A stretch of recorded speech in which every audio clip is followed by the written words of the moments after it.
अस्सलाम वालेकुम, नमस्कार दोस्तों। न्यूज़ 4000 बी में आज पूरी दुनिया में सिर्फ एक ही खबर हर जगह छाई हुई है। ईरान के supreme leader ayatollah Ali Khamenei की अंतिम विदाई। 9 तारीख को उनका जन्म सुपर्द खाक किया गया। लेकिन इस जनाजे में एक ऐसी तस्वीर सामने आई जिसने अमेरिका से लेकर इजराइल और वॉशिंगटन, सीआईए, मोसाद की सिस्टम हिलाकर रख दिया है। वो डर गए, ये आखिर हुआ क्या है? क्योंकि उस तस्वीर में वो शख्स नज़र आ रहा है जिसने 4 महीने पहले शहीद घोषित कर दिया गया था, जिसे यानी मरा हुआ घोषित कर दिया गया था। वो शख्स है ईरान के सबसे ताकतवर जनरल में से एक, अहमद वाहिदी। अब सवाल उठता है, क्या कोई मरने के बाद जिंदा हो सकता है? बिल्कुल नहीं। तो फिर ये कैसे हुआ? क्या अमेरिका इजराइल झूठ बोला या फिर ईरान ने कोई बड़ी चाल चली? दोस्तों, कौन है ये जनरल? क्यों अमेरिका और इजराइल के हौस उड़े हुए हैं? और ईरान के आगे का गेम का प्लान क्या है, आगे का गेम का?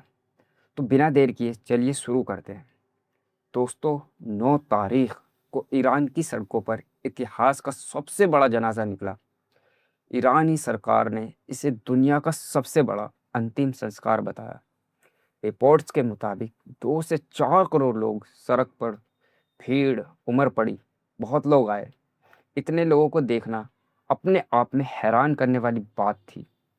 सुरक्षा का इंतजाम, ट्रैफिक, खाना पीने की व्यवस्था, सब कुछ चुनौती थी, लेकिन ईरान ने इसे बाखूबी संभाला। इसमें करीब 100 से ज़्यादा देशों के प्रतिनिधिमंडल में इस समारोह में शामिल हुए, यानी पूरी दुनिया की नज़रें तेहरान पर टिकी हुई थी।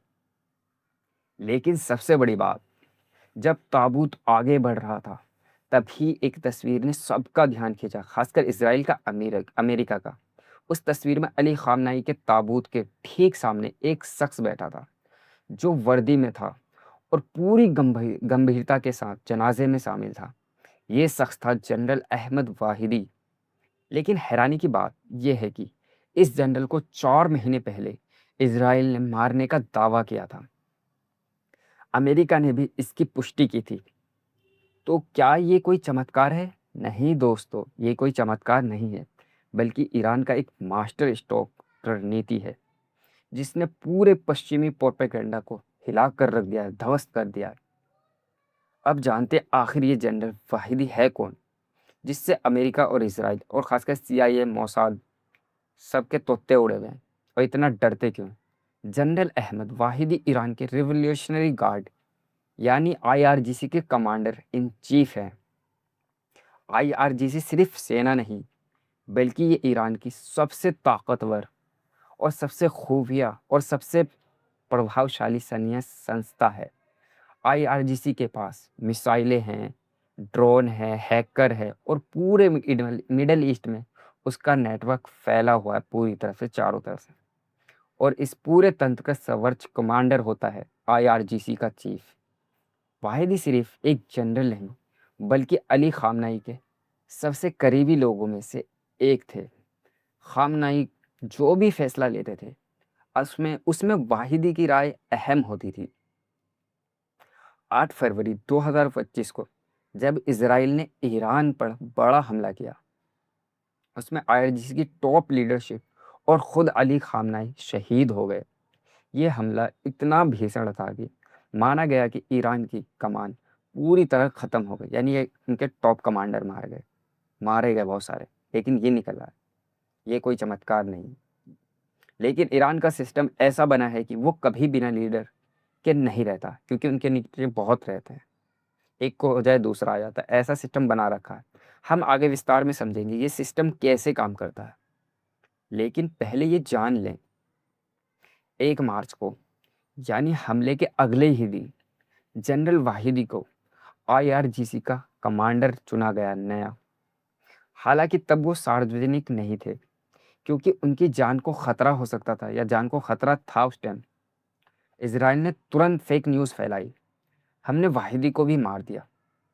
अमेरिकी मीडिया ने भी इसकी पुष्टि दे दी। लेकिन जैसे ही 9 तारीख को वाहिदी ताबूत के पास नजर आए, सारे दावे झूठे साबित हो गए। अब बात करते हैं प्रोपेगेंडा वॉर की। जब से ईरान इजराइल युद्ध शुरू हुआ, अमेरिका और इजराइल ने मीडिया को हथियार की तरह इस्तेमाल किया। उन्होंने दावा किया, ईरान की नौसेना हमने पूरी तरह ख़त्म कर दी है, वायुसेना वो भी ख़त्म कर दी हमने, आईआरजीसी के सभी कमांडर को हमने मार दिया। ट्रम्प भी कहते हैं, ट्रम्प का तो यही कहना, हमने सब चीज़ ख़त्म कर दिया, हमने रिजीम चेंज भी कर दिया। रिजीम चेंज हो गया उन्हें लगा। ख़ास तौर पर डोनाल्ड ट्रम्प ने 150 से ज़्यादा बार कह चुके हैं कि हमने ईरान को घुटनों पर ला लिया, और पूरी दुनिया को पता चल चुका है कि कौन घुटने पर आ चुका है। नेतन्याहू ने भी अपनी सिचुएशन रूम में बैठकर दावा किया है कि हमने ईरान की रीढ़ की हड्डी तोड़ चुके हैं। लेकिन अब वाहिदी जब जिंदा मिले तो साफ हो गया कि ये सब झूठ और फर्जीवाड़ा था, सब फेक न्यूज़ था।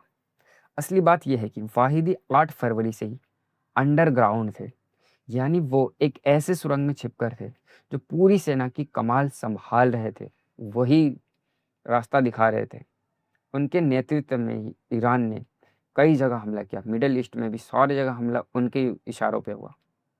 अमेरिका ठिकानों पर मिसाइल बरसाई, इजरायली सैनिक नौसैनिक जहाज़ों को निशाना बनाया गया, ड्रोन से अटैक किए गए, और सबसे बड़ा और अहम, अमेरिका के साथ बातचीत में ईरान में जो कड़ा रुख अपनाया वो भी वाहिदी की ही सोच थी। ईरान के विदेश मंत्री, संसद अध्यक्ष सब बातचीत के लिए आगे गए, लेकिन उनकी जुबान के पीछे से वाहिदी ही चलते थे। इसलिए ट्रंप और नेतन्याहू दोनों मानसिक रूप से टूट चुके हैं।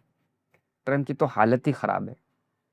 ट्रंप कभी कुछ धमकी दे देते हैं, कभी कुछ देते देते हैं, कभी कहते हैं ईरान ख़त्म कर दूंगा, मार दूंगा, क्योंकि उनकी सारी खुफिया रिपोर्ट गलत साबित हो गई। ईरान में ऐसा व्यवस्था एक एक करके 4 लेयरों में बटा हुआ है पूरी तरह। पहला लेयर कैसे काम करता है? पहला लेयर है सुप्रीम लीडर, यानी आईआरजीसी का टॉप कमांडर। दूसरा लेयर है पहले की डिप्टी और वरिष्ठ जनरल, और तीसरा लेयर है दूसरे स्तर के अगले कमांडर, और चौथा लेयर है सबसे नीचे के लेकिन पूरी तरह प्रशिक्षित अफसर। जब लेयर एक ख़त्म होती है, जैसे अली खामनाई और जनरल मशहूद मौसवी शहीद हुए, तो लेयर 2 अपने आप लेयर 1 पर आ जाता है। अगर लेयर 2 ख़त्म हो तो तीसरा लेयर इसी तरह। लेकिन सबसे ख़ास बात, जब कोई नीचे से ऊपर आता है तो वो सीधा पहले नंबर पर आता है, बीच कर लेवल पर बिल्कुल नहीं आता है। यानी जब वाहिदी, जो मूल रूप से लेयर 4 पर थे, सबसे नीचे आए थे, वो सीधा लेयर 1 बन गए, क्योंकि उनके ऊपर तीनों लेयरों पहले ही ख़त्म हो चुकी है। यानी सबको मार डाला इसराइल ने, अमेरिका ने, CIA, मोसाद, इन्होंने कराए काम। इस सिस्टम का फ़ायदा क्या होता है कि ईरान की कभी लीडरलेस नहीं होता ईरान में। सबसे अहम बात और बड़ी बात, जो नया लीडर आता है वो पुराने लीडर के दिमाग और इरादों को अच्छी तरह से जानता है, क्योंकि वो भी उसी स्कूल में पला बड़ा होता है। इसलिए वाहिदी बिल्कुल वैसे नीति जारी रखेंगे जैसे खामनाई चाहते थे, यानी इसराइल के खिलाफ कड़ी कार्रवाई और अमेरिका को कोई मौका ना देना। अमेरिका ट्रम्प प्रशासन से पहले से ही ईरान के सख्त रुख से परेशान है। अब जब वाहिदी जिंदा आ गए तो अमेरिका की खुफिया एजेंसी CIA की पूरी रिपोर्ट धरा रह गई। मोसाद भी परेशान हो गया। अमेरिका को अपने सहयोगियों को बचाने के लिए ईरान से बातचीत करनी पड़ रही है कि भाई रहने दो, हमला मत करो, जो पहले कभी नहीं हुआ 50 सालों में। इसराइल के नेतन्याहू, स्थिति और भी नाजुक हो गई है उनकी, तो उनकी लोकप्रियता घट गई है, 7 पर आ गई है। 92% लोग उनके खिलाफ है। अक्टूबर में चुनाव है और अब उनके पास कोई बड़ी जीत दिखाने को नहीं है। उनका पूरा प्रोपेगेंडा झूठा साबित हुआ है, तो जनता उनसे और भी नाराज होगी। भारत भारत के लिए ईरान रणनीति साझीदार है। चाबहार बंदरगाह, पाकिस्तान के खिलाफ संतुलन और चीन को रोकने में ईरान की अहम भूमिका है। अगर ईरान मजबूत होता है तो भारत को भी इससे फ़ायदा हो सकता है। लेकिन अमेरिका दबाव भी रहेगा भारत के ऊपर, क्योंकि भारत संतुलित नीति अपनाना चाहेगा, इधर भी उधर भी। लेकिन ईरान इस टाइम बहुत खफा है भारत से। ईरान का मजबूत होना क्षेत्र के लिए बड़ा बदलाव ला सकता है, और चीन और रूस तो वैसे भी उसके साथी हैं। दोनों ही देश ईरान के करीबी हैं। वाहिदी की वापस से उन्हें भी राहत मिलेगी, क्योंकि ईरान का कमज़ोर होता है। अमेरिका और इसराइल का दबाव उन पर भी आता है। यूरोपीय देश जो अमेरिकी की नीति से पूरी तरह सहमत नहीं है, वो भी तंग आ चुके हैं। वो भी अब ईरान से बातचीत की कोशिश तेज कर रहे हैं, या अंदर ही अंदर उनकी बातचीत चल रही है ईरान से।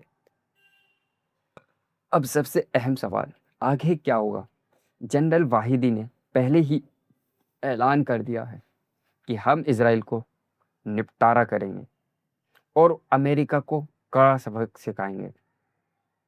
ईरान के पास हजारों मिसाइलें हैं, उनके पास ड्रोन भी है, जिन्हें सीआईए ने भी कहा है कि 70 से 85% तक, कम नहीं आका, उनके पास और हो सकते हैं। अब तो और आ गए हैं युद्ध के भी, युद्ध के बाद तो उनके पास और आ गए।